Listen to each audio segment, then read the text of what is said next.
Hello everyone, आज का हमारा टॉपिक है यूरिन फॉर्मेशन। यूरिन कैसे बनता है उसके बारे में आज हम लोग समझने वाले हैं। क्या आपको पता है कि एक दिन में हमारा किडनी कितने गैलन ब्लड का फिल्टर करता है? तो हमारा किडनी एक दिन में 50 गैलन ब्लड को फिल्टर करता है, छानने का काम करता है। इस 50 गैलन को अगर हम लीटर में देखें तो 190 लीटर के करीबन ये होता है। तो हमारा किडनी एक दिन में 190 लीटर ब्लड को क्या करता है? फिल्टर करता है, छानता है। उसमें से जो 1.5 लीटर है वो यूरिन के रूप में, पेशाब के रूप में बाहर निकल जाता है। अब समझ लेते हैं कि यूरिन फॉर्मेशन होता क्या है। तो urine formation is the process by which और kidney filter blood, remove waste and maintain body fluid balance.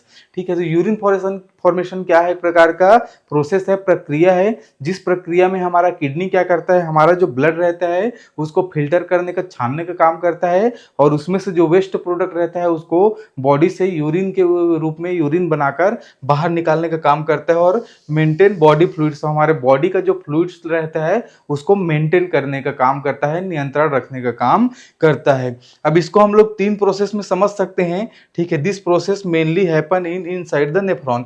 ये जो प्रोसेस कहाँ पे होता है? तो ये प्रोसेस नेफ्रॉन में होता है, जिसको हम लोग 3 तरीके से, 3 स्टेप में समझ सकते हैं। कौन कौन से 3 स्टेप में ये होता है उसको समझ लेते हैं। तो इसमें फर्स्ट स्टेप है ग्लोमेरुलर फिल्ट्रेशन, सेकेंड है ट्यूबुलर रीअब्जॉर्प्शन, और थर्ड है ट्यूबुलर सिक्रीशंस। तो इन तीनों को अगर डायग्राम में देखें, ठीक है, तो जो ग्लोमेरुलर फिल्ट्रेशन है ये कहाँ पे होता है? ग्लोमेरुलस में होता है।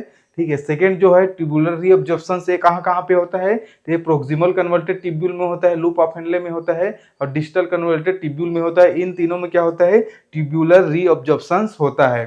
ठीक है, लेकिन ट्यूबुलर सिक्रीशंस किस में होता है? तो लूप ऑफ हेनले उसमें छूट जाता है। इसमें proximal converted tubule, distal converted tubule और कलेक्टिंग डक्ट, इन तीनों जगह पे क्या होता है? ट्यूब्यूलर सिक्रीशंस होता है। अब एक एक करके इनके बारे में थोड़ा सा डिटेल पढ़ लेते हैं कि ग्लोमेरुलर फिल्ट्रेशन में क्या होता है। तो ग्लोमेरुलर फिल्ट्रेशन में क्या होता है? जो ब्लड है, ब्लड कहाँ पे आता है? ग्लोमेरुलस में आता है।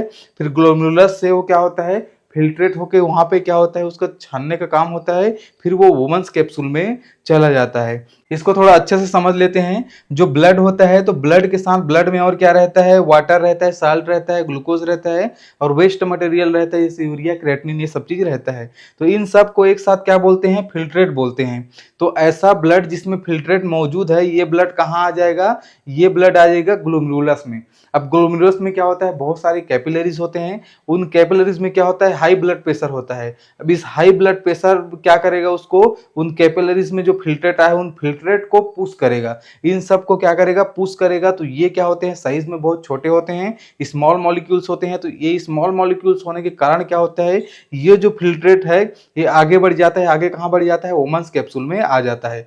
अब ये जो ग्लोमेरुलस है, ग्लोमेरुलस में जो कैपिलरी का जो प्रेशर होता है, तो ये फिल्ट्रेट्स कहाँ आ जाता है? वुमेन्स कैप्सूल में आ जाता है। ये हमारा क्या हो गया? फर्स्ट स्टेप हो गया ग्लोमेरुलर फिल्ट्रेशन। ठीक है, जिसमें क्या हो गया? फिल्ट्रेट सब वुमेन्स कैप्सूल में आ गए। अब सेकंड देख लेते हैं। सेकंड है ट्यूबुलर रीअब्जॉर्प्शंस। ट्यूबुलर रीअब्जॉर्प्शंस में क्या होता है? जो फिल्ट्रेट है वो ट्यूब्यूल्स में जाएंगे, फिर वो क्या है? बैक टू ब्लड में जाएंगे। ट्यूब्यूल्स में क्या होगा? उसका रीअब्जॉर्प्शन होगा, फिर वो बैक टू ब्लड में जाएंगे। ठीक है, अब इसको देख लेते हैं। इसका पर्पस क्या होता है ट्यूबुलर रीअब्जॉर्प्शंस का? तो पर्पस क्या होता है? Keep important things in body, जो जो हमारे बॉडी के लिए जरूरी हो सब हमारे बॉडी में ही रह जाए, ये इसका मेन पर्पस होता है। बॉडी से बाहर मत निकले, जो बॉडी के लिए जरूरी चीजें हैं वो। तो इसमें क्या होता है? इसमें फर्स्ट जो फिल्ट्रेट वुमेन्स कैप्सूल में आया है, वो फिल्ट्रेट कहाँ चले जाएगा? तो प्रोक्सिमल कन्वर्टेड ट्यूब्यूल में चला जाएगा। ठीक है, वो फिल्ट्रेट कहाँ गया? प्रोक्सिमल कन्वर्टेड ट्यूब्यूल में आ गया। अब यहाँ पे क्या होगा? रीअब्जॉर्प्शन होगा। रीअब्जॉर्प्शन कैसे होगा? तो जो प्रोक्सिमल कन्वर्टेड ट्यूब्यूल्स रहता है, इसके आसपास में क्या होता है? बहुत सारे कैपिलरीज होते हैं, और ये प्रोक्सिमल कन्वर्टेड ट्यूब्यूल में क्या होता है? छोटे छोटे छिद्र होते हैं। अब यही जो छोटे छोटे छिद्र हैं, इन छोटे छोटे छिद्र से क्या होगा? रीअब्जॉर्प्शन होगा। छोटे छोटे छिद्र से कुछ कंटेंट निकलेंगे, और निकल के कहाँ चले जाएंगे? इन कैपिलरी में चले जाएंगे, फिर ब्लड में चले जाएंगे। तो इस तरीके से क्या होता है? प्रोक्सिमल कन्वर्टेड ट्यूब में रीअब्जॉर्प्शन होगा। लूप ऑफ हेनले में भी छोटे छोटे छिद्र होंगे, तो कैपिलरीज में वो चले जाएंगे। ठीक है, यहाँ भी वही प्रोसेस होगा। और डिस्टल कन्वर्टेड ट्यूब्यूल में भी क्या होगा? वही प्रोसेस होगा। इसमें भी क्या होगा? छोटे छोटे छिद्र होंगे, उन छिद्र के थ्रू वो कैपिलरीज में चला जाएगा, फिर कैपिलरीज उसको क्या होगा? ब्लड में पहुंचा देगा। तो इस तरीके से क्या होता है? रीअब्जॉर्प्शन होता है। ठीक है, तो प्रोक्सिमल कन्वर्टेड ट्यूब्यूल में क्या क्या चीज का रीअब्जॉर्प्शन होगा? तो यहाँ पे ग्लूकोज का, अमीनो एसिड्स का, वाटर का और सोडियम का रीअब्जॉर्प्शन होगा।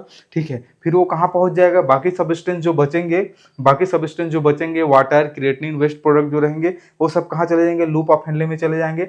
सभी वाटर्स का यहाँ सभी सोडियम सभी वाटर्स का रीअब्जॉर्प्शन नहीं होता, थोड़ा थोड़ा ही होता है, तो लूप ऑफ हेनले में चले जाता है। यहाँ पर भी क्या होता है, वाटर और साल्ट का रीअब्जॉर्प्शन होता है, वाटर और साल्ट फिर ये कैपिलरीज लेके जाते हैं। ठीक इस प्रकार से लूप ऑफ हेनले में भी रीअब्जॉर्प्शन होता है। अब यही रीअब्जॉर्प्शन कहाँ होता है, डीसीटी में भी होता है, डिस्टल कन्वर्टेड ट्यूब्यूल्स में भी ये रीअब्जॉर्प्शन का काम होता है। यहाँ पे सोडियम क्लोराइड, कैल्शियम, वाटर, ये सब चीज क्या होता है, यहाँ पे रीअब्जॉर्ब होता है। अब सब चीज रीअब्जॉर्ब हो गया, रीअब्जॉर्प्शन का काम हो गया, ये हमारा सेकंड प्रोसेस है। थर्ड प्रोसेस देखें, थर्ड स्टेप में क्या होता है, ट्यूबुलर सिक्रीशंस होता है। ट्यूबुलर सिक्रीशंस क्या होता है उसको समझ लेते हैं। तो ब्लड कैपिलरीज इसमें क्या होता है, ब्लड कैपिलरीज होता है, वो ट्यूब्यूल्स में जाता है, फिर वो यूरिन बन के बाहर निकल जाता है। तो इसको थोड़ा सा अच्छे से समझ लेते हैं कि जो अनवांटेड आयंस होते हैं, जैसे हाइड्रोजन आयन और पोटेशियम होता है, ड्रग्स होते हैं, टॉक्सिन्स होते हैं, तो ये सब कहाँ चले जाएंगे, ये सब secreted into the tubules. Tubules में क्या होगा, इनका सिक्रीशंस होगा। अब इसको हम लोग डायग्राम के माध्यम से समझेंगे तब अच्छे से समझ में आएगा। तो देखिए क्या होता है, बहुत सारे ऐसे सबस्टेंस होते हैं इस प्रोसेस में नहीं आ पाते। वो जो सबस्टेंस होते हैं वो क्या होते हैं, यहाँ पे बहुत सारी कैपिलरीज होती हैं। ये कैपिलरीज क्या करती हैं, डायरेक्ट उनको ट्यूब में पहुंचाने का काम करती है। यहाँ पे फिल्ट्रेशन में ना आके वो डायरेक्ट ट्यूब्यूल्स में आ जाते हैं और कलेक्टिंग डक्ट्स में आ जाते हैं। तो कुछ कैपिलरीज क्या करेंगे, कुछ ऐसे आयंस जैसे हाइड्रोजन आयन, पोटेशियम, इन सबको क्या करेगा, डायरेक्ट क्या होंगे, ट्यूब में भेज देगा। ठीक है, यहाँ पे जो कैपिलरीज है कहाँ भेज देगा, तो डायरेक्ट ट्यूब में भेज देगा। ये प्रोक्सिमल कन्वर्टेड ट्यूब्यूल में भेज देगा, डिस्टल कन्वर्टेड ट्यूब्यूल में भेज देगा, ठीक है, कलेक्टिंग डक्ट में डायरेक्ट भेज देगा। तो ये डायरेक्ट क्या होंगे, कुछ ऐसे सब्सटेंस होंगे जो बॉडी के लिए जरूरी नहीं है, वो उन सबको टॉक्सिन्स वगैरह को क्या कर देंगे, डायरेक्ट ट्यूब में भेज देंगे। तो उसी को बोलते हैं सिक्रीशंस। ट्यूब में क्या होता है, डायरेक्ट सिक्रीशंस हो जाता है वेस्ट प्रोडक्ट का, और यही सब फिर क्या होते हैं, कलेक्टिंग डक्ट में आ जाते हैं। अब यहाँ पे ट्यूबुलर रीअब्जॉर्प्शंस में भी क्या होगा, जो वेस्ट प्रोडक्ट था वो कहाँ पे पहुंचा था, डिस्टल कन्वर्टेड ट्यूब्यूल में पहुंचा था, और सीक्रेट होके भी सब कहाँ आ जाएंगे, डिस्टल कन्वर्टेड ट्यूब्यूल में आएंगे और कलेक्टिंग डक्ट में आ जाएंगे। लास्ट में सब कहाँ चले जाएंगे, कलेक्टिंग डक्ट में चले जाएंगे। जो सीक्रेट होके आए हैं वो भी कलेक्टिंग डक्ट में चले जाएंगे, और जो एब्जॉर्ब होने के बाद जो बचे हैं वो भी कलेक्टिंग डक्ट में चले जाएंगे। अब कलेक्टिंग डक्ट से फिर वो कहाँ जाएंगे, कलेक्टिंग डक्ट से फिर वो चले जाएंगे रीनल पेल्विस में, रीनल पेल्विस से यूरेटर में, यूरेटर से फिर ब्लेडर में, ब्लेडर से फिर यूरेथ्रा में चले जाएंगे, फिर वो बॉडी के बाहर चले जाएंगे जब हम पेशाब कर देंगे, यूरिन कर देंगे। तो ये रहा फ्रेंड्स यूरिन फॉर्मेशन के बारे में। अगर ये वीडियो आपको अच्छा लगा होगा तो वीडियो को लाइक कर दीजिएगा। ऐसे वीडियो और देखने के लिए चैनल को सब्सक्राइब कर दीजिएगा। Thank you so much.